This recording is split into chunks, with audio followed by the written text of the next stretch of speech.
నేను రాష్ట్ర ప్రధాన కార్యదర్శి కర్ణాకుల వీరాంజనేయులు మాట్లాడుతున్నాను.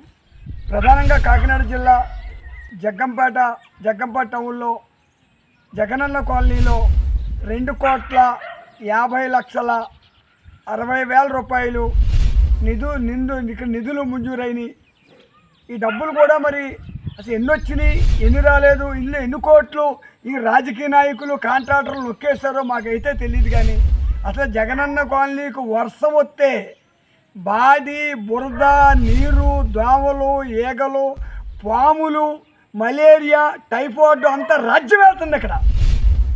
కానీ ఇప్పుడు వచ్చినటువంటి ప్రభుత్వం ఏదైతే ఉందో, ఇప్పుడున్నటువంటి ఎమ్మెల్యే గారు, జగ్గంపేట ఎమ్మెల్యే గారు జ్యోతులూరి గారు ఈ 2,50,60,000 మీద న్యాయ విచారణ జరిపించాలి.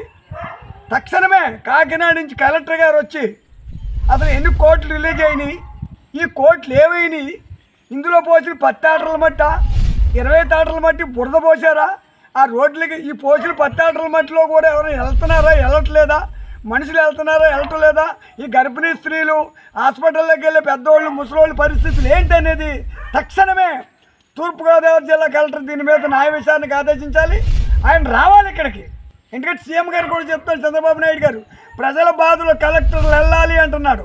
అసలు ఈ జగనన్న కాలనీలో ఇన్ని కోట్ల రూపాయలు కుంభకోణం జరిగింది కాబట్టి ప్రజలపై పీడిత తాడిత ప్రజలు ఈ కాలనీలో ఉంటున్నారు.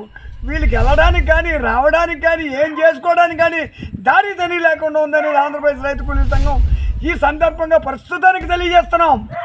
లేకుంటే ఎంఆర్ఓ ఆఫీసో, కలెక్టర్ గారి ఆఫీసో, ఆర్డీఓ ఆఫీసో ఈ సమస్యల మీద ఈ కోట్లు ఏమైనాయి, ఈ రోడ్లు ఏమైనాయి, ఈ బురదలు ఎందుకు జనం గడుపుతున్నారనే విషయాన్ని ఖచ్చితంగా ఎంఆర్ఓ ఆఫీసు, ఆర్డీఓ గారి ఆఫీసు, కలెక్టర్ గారి ఆఫీసు కూడా ముట్టడిస్తాం.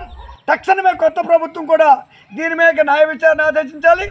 ఆదేశించడమే కాదు, తక్షణమే ఈ 2,50,00,000 ఏమైందని విచారణ జరిపించాలి.